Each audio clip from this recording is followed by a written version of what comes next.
Friends, a very warm welcome to all of you in our new session of Digital Gurukul.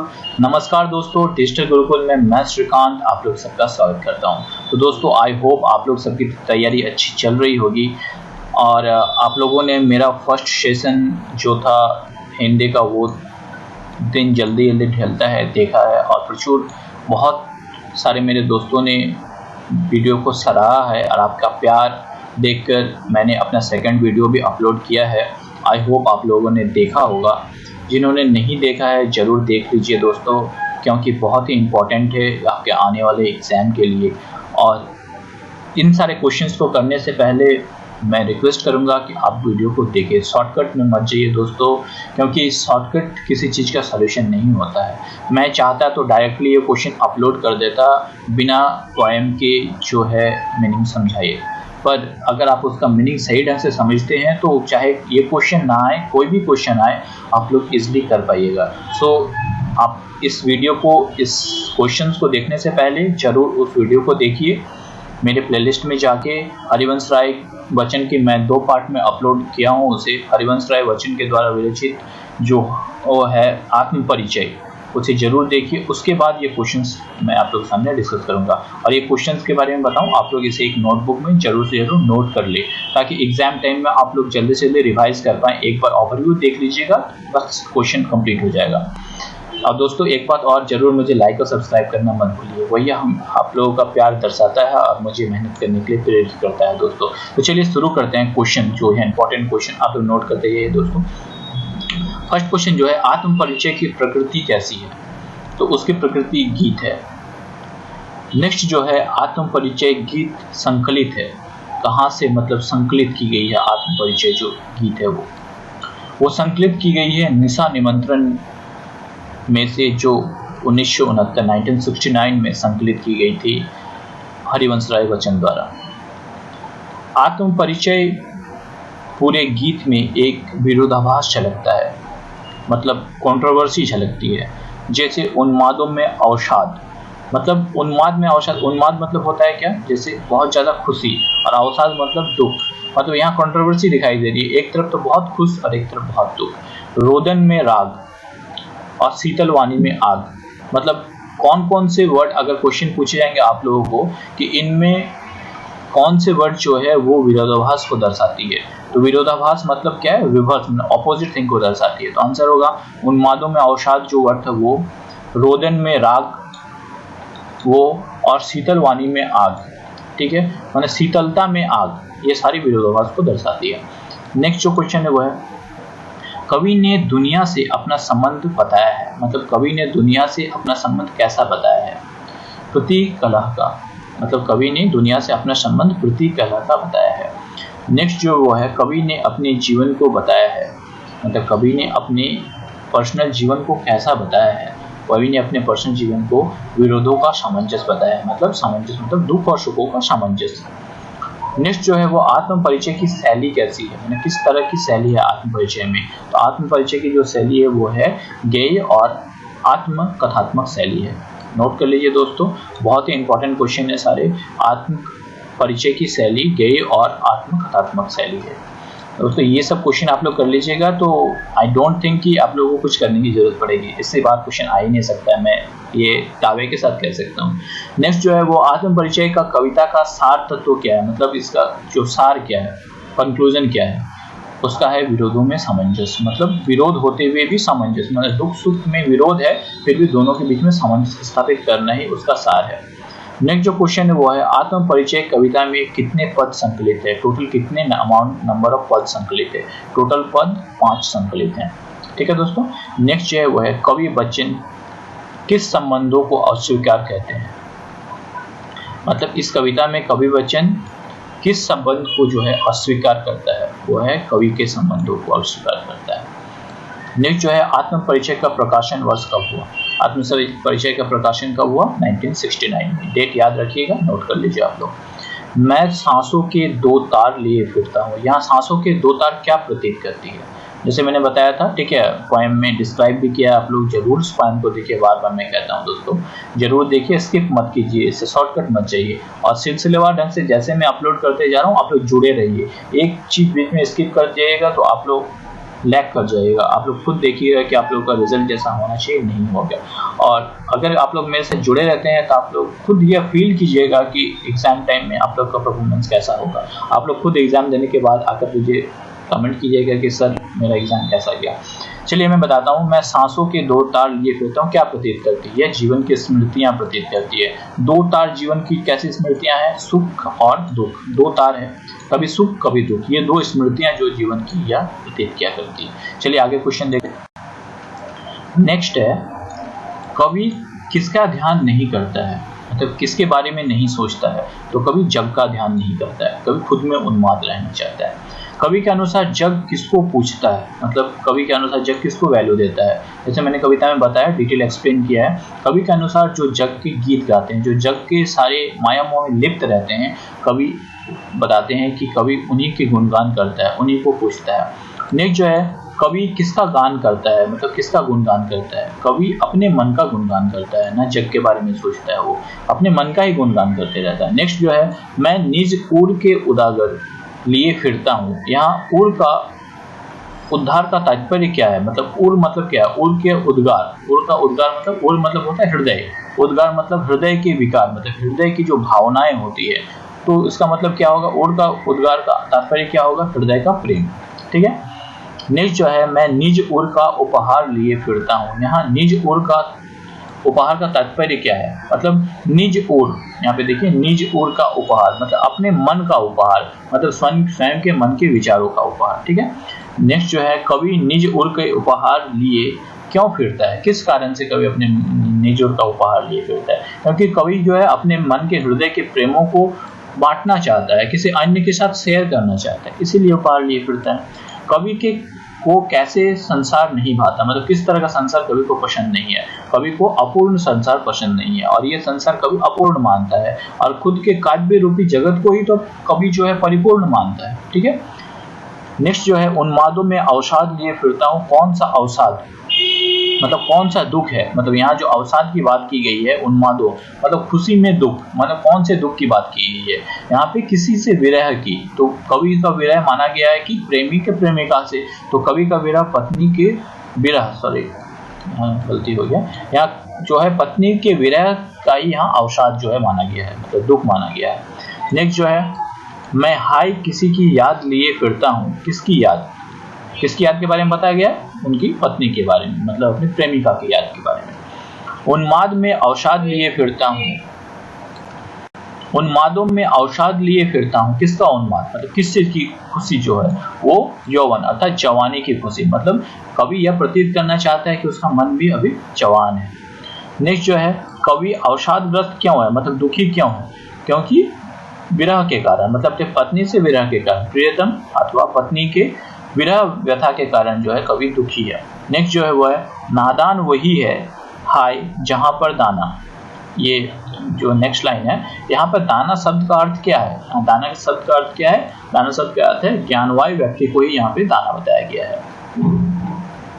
Next जो है, मैं प्रति पग उस पृथ्वी को ठुकराता। यहाँ उसका तात्पर्य क्या है? मतलब प्रति पग मतलब हर पल जैसे ही मैं एक एक स्टेप लेता हूँ पृथ्वी को ठुकराता हूँ। इसका तात्पर्य क्या है? इसका तात्पर्य धन दौलत और वैभव से युक्त जो चीजें हैं उसे मैं ठुकरा देता हूँ, उन सब चीजों को नहीं मानता हूँ। नेक्स्ट जो है, मैं बना कितने जग रोज मिटाता। यह तात्पर्य क्या है? इसका तात्पर्य क्या है? मतलब ये जो बोला गया है, मैं बना रोज कितने जग मिटाता, इसका तात्पर्य है मैं डेली नए आदर्श, पूरी तरह संतुष्ट नहीं होने के कारण उन आदर्शों को, जो खोखले आदर्श हैं दुनिया के, उन सारी आदर्शों को मैं रोज बनाता हूँ और मिटाता हूँ। नेक्स्ट जो है, मैं सीख रहा हूँ सीखा ज्ञान भुलाना। यहाँ पे सीखा का तात्पर्य यहाँ क्या है? मतलब यहाँ जो कवि कह रहे हैं मैं सीख रहा हूँ सीखा ज्ञान भुलाना, इसका मतलब क्या है कि मैं जो पुरानी यादें हैं मेरे अंदर, जिसके कारण मैं दुखी हो जाता हूँ, कहना चाहते हैं कि मेरी अंदर जो किसी की यादें हैं, जो पुरानी यादें हैं, जो मुझे बार बार याद दिलाती है और मुझे दुखी करती है, मैं उन सब यादों को भूल जाना चाहता हूँ। ठीक है। नेक्स्ट जो है, नादान वही है हाय जहाँ पर दाना। यहाँ पर दाना शब्द का अर्थ क्या है? जैसे मैंने पहले ही बताया, दाना शब्द का अर्थ है ज्ञानवान व्यक्ति जो है, उनको दाना बताया गया है। चलिए नेक्स्ट क्वेश्चन देखते हैं दोस्तों। अगर आप लोगों को मेरा वीडियो पसंद आया तो जरूर से जरूर लाइक और सब्सक्राइब करना मत भूलिए। मैं आप लोगों को जितना हो सके यथासंभव हेल्प करूंगा, और आप लोगों को कोई भी कोचिंग इंस्टीट्यूट कुछ भी जाने की जरूरत नहीं है, स्पेशली फॉर दोज स्टूडेंट जिनको ज़रूरत है रियल में शिक्षा की और कुछ करना चाहते हैं जीवन में, पर इकोनॉमिकल प्रॉब्लम की वजह से और रिसोर्सेज की वजह से वो कर नहीं पाते हैं। मैं उनके लिए स्पेशली ये चैनल शुरू किया हूँ। तो दोस्तों मुझे देखते रहिए, मेरे साथ जुड़े रहिए और मुझे लाइक और सब्सक्राइब करना मत भूलिए, क्योंकि वही आप लोगों का प्यार दर्शाता है, मुझे प्रेरित करता है और मुझे महसूस होता है कि आप लोगों को रियली में ज़रूरत है सपोर्ट की। वरना मुझे यह लगता है कि मेरा ये वीडियो बनाना व्यर्थ है, आप लोग की ज़रूरत नहीं है। इसलिए सही में कभी कभी मुझे लगता है मैं चैनल बंद कर दूँ, पर कुछ दोस्त मेरे हैं जिनका प्यार मुझे दिखता है, इसलिए मैं कंटिन्यू करता हूँ। तो चलिए आगे देखते हैं दोस्तों।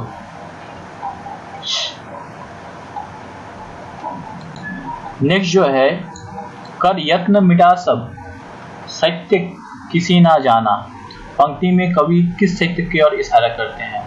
तो कवि जो है जीवन के सत्य की ओर, मतलब जीवन का जो चीर सत्य है कि जो जन्म लेगा वो मरेगा ही, उस चीर सत्य की ओर कवि जो है इशारा करना चाहता है। नेक्स्ट जो है, कवि ने नादान किसे कहा है? कवि ने नादान जो जानबूझकर, मतलब जिनको पता है कि संसार की ये सारी माया मोह है, फिर भी जानबूझकर इन माया मोह के चक्कर में उलझता ही जाता है, कवि उन्हें नादान कहा है। मतलब सब कुछ जानते हुए भी जो इनमें फंसता है, कवि उन्हें ही नादान कह रहा है।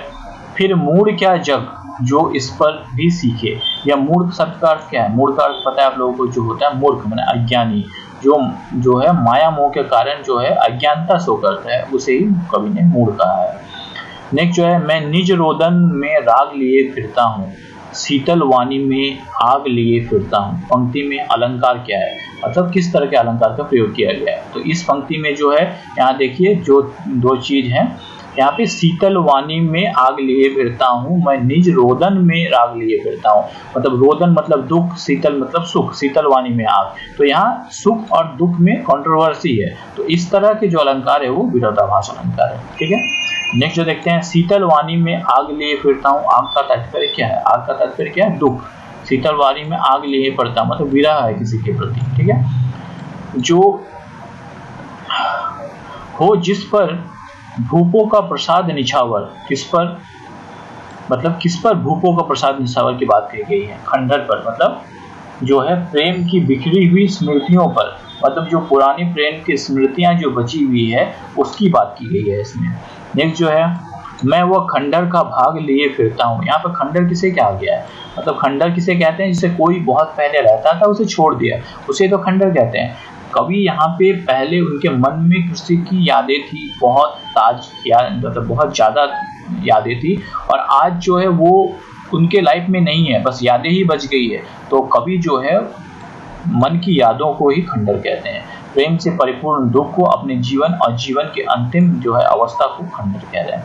नेक्स्ट जो है, इसको तुम कहते हो गाना, किसको कवि, मतलब इसमें इसको तुम कहते हो गाना, मतलब इसके द्वारा क्या कहना चाहते हैं कवि के रोने को।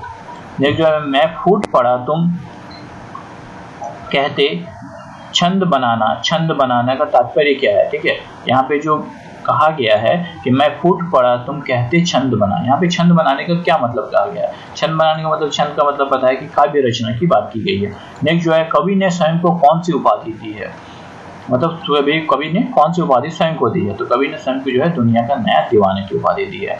नेक्स्ट जो है, कवि ने स्वयं को दीवाना क्यों कहा है इसमें? क्योंकि कवि का मदिरा का सेवन करने के बाद कवि जो है झूम उठता है, सब कुछ भूल जाता है। जैसे मदिरा पार करने के बाद जो है कोई व्यक्ति दुनिया के सारे कष्टों दुखों को भूलकर अपने आप को परिपूर्ण पाता है, उसी तरह कवि भी जब प्रेम रूपी, संसार के प्रेम रूपी जो है मदिरा का पान करके सब कुछ भूल जाता है, सारी गमों को दुखों को भूलकर झूमने लगता है। ठीक है, और इसीलिए कवि ने खुद को दीवाना कहा। नेक्स्ट जो है, संसार के लोग क्या सुनकर झूमने लगते हैं? ठीक है, संसार के लोग क्या सुनकर झूमने लगते हैं? संसार के लोग प्रेम के गीत सुनकर झूमने लगते हैं। नेक्स्ट जो है, कवि किसका गान किया करता है? मतलब किसका गान किया करता है? कवि अपने मन का गान किया करता है। नेक्स्ट जो है, कवि अंत में कौन सा संदेश लिए फिरता है, मतलब कौन सा जो है संदेश लिए फिरता है, किस तरह का संदेश, कभी मस्ती का संदेश, मतलब सुख का, मतलब आत्मसंतुष्टि का जो है अनुभव, वो मस्ती का संदेश लिए फिरता है। चलिए दोस्तों आगे नेक्स्ट जो है वो है कवि किसका भार लिए फिरता है। कवि जो है किस चीज का भार लिए फिरता है, तो कवि जग जीवन का, जग के जो है सुख दुखों का भार लिए फिरता है। नेक्स्ट जो है मैं जग जीवन का भार लिए फिरता हूँ, पंक्ति में भाव क्या है, ठीक है, किस तरह का भार है, मतलब इसमें जो है कवि जो है अपने मन की कुंठा, मतलब अपने मन की जो है दुख जो है उसे एक्सप्रेस करना चाहता है, मन में छुपी जो बात है उसे कुंठा कहते हैं, उसको एक्सप्रेस करना चाहता है। नेक्स्ट जो है कवि ने सुरा किसे कहा है, मतलब सुरा मतलब कहते हैं जिसे मदिरा, किसे कहा है, मतलब मतलब किस चीज का पान करता है, तो कवि जो है स्नेह को सुरा कहा है, इसीलिए कवि जो है स्नेह रूपी मदिरा का पान करके कवि खुद को दुनिया से भूल जाता है, सारे कष्टों को भूल जाता है, इसलिए सुरा जो है कवि ने स्नेह को कहा है। नेक्स्ट जो है कवि सदा किसका ध्यान किया करता है, किस चीज का ध्यान करता है, कवि सदा भावनाओं का ध्यान किया करता है। नेक्स्ट जो है दोनों में मग्न रहा करता हूँ, यहाँ दोनों का तात्पर्य क्या है, किस चीज में, किसको दोनों कहा है, कवि ने सुख और दुख जीवन के दो भाग हैं उनको दोनों कहा है। नेक्स्ट जो है संसार का भाता मुझको, संसार ना भाता मुझको, ये क्या तात्पर्य है इसका, मतलब क्या नहीं भाता है, मतलब संसार कवि ने माना है कि संसार अपूर्ण है, इसलिए संसार उन्हें नहीं भाता है। नेक्स्ट जो है कवि ने संसार को अपूर्ण क्यों कहा है, क्योंकि कवि ने संसार को अपूर्ण इसलिए कहा है कि कवि को लगता है कि उनकी जो प्रेमिका अर्थात उनकी पत्नी की मृत्यु के बाद इस संसार जो है एक अपूर्णता का भाव चला आया है, इसमें पूर्णता नहीं है, जब वो मेरी लाइफ में थी तो पूर्ण थी, और कवि जब प्रेम रूपी मदिरा का पान करता है तो सारे कष्टों दुखों और अपने पत्नी की जो अनुभूति थी उसको भूल के नए सुख के जीवन में चला जाता है, ठीक है। नेक्स्ट जो है कवि अपने अपूर्ण संसार को कृति किससे करता है, मतलब अपूर्ण जो संसार है उसको पूर्ण किससे चीज से करता है, तो स्वप्न के संसार से, जो प्रेम रूपी स्वप्न में डूब के वो अपने संसार को पूर्ण करता है। इसमें इस गीत में लक्षणा शब्द शक्ति, मधुर्य गुण और शांत रस की अभिव्यंजन हुई है, मतलब ये आप नोट कर लीजिएगा कि किस तरह की शक्ति है, किस तरह का गुण है, किस तरह का रस की अभिव्यक्ति की गई है, ये क्वेश्चन पूछे जाते हैं, बहुत ही इंपॉर्टेंट है।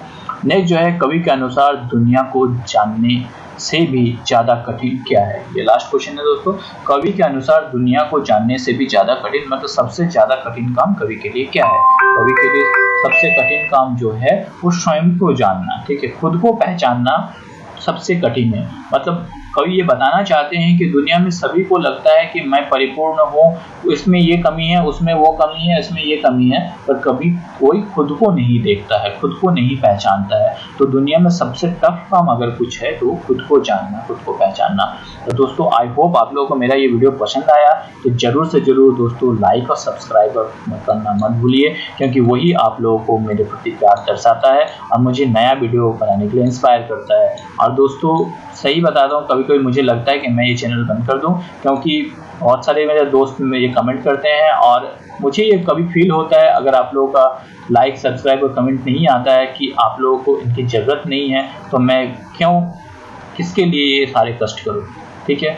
पर कभी कभी उन बच्चों का ध्यान आ जाता है जिनको नित्यांत ज़रूरत है इन सब चीज़ों की, जो एफर्ट नहीं कर पाते हैं, जिनको ज़रूरत है, इसलिए मैं ये वीडियो कंटिन्यू करता हूँ। तो दोस्तों ज़रूर मुझे लाइक और सब्सक्राइब करना मत भूलिए। मैं